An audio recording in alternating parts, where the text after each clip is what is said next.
ट्युसनमा के पढिस्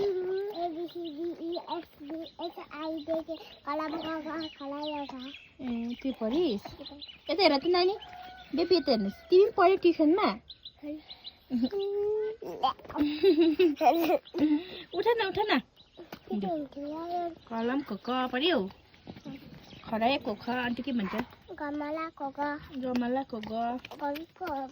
घरको घ चराको छ छपनीको छ डक्क द डन्डीको द टपको द ठेकीको थ डमरुको द डक्को द तिनीहरूमा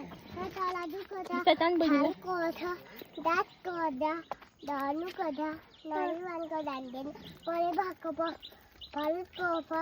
बनगको ब जीरो के स्पेलिङ गर्नुस् त मकैको म यात्ता गया लपकला हला कला अनि जीरो के स्पेलिङ गर त दिशा लक्कन छिटो न जीरो के स्पेलिङ गर्नुस् न दिलो 1 2 3 अनि स्पेलिङ हम जेड ई आर ओ भन्ने हो जेड ई आर ओ दिलो ओ एडी 1 टी डब्ल्यू ओ 2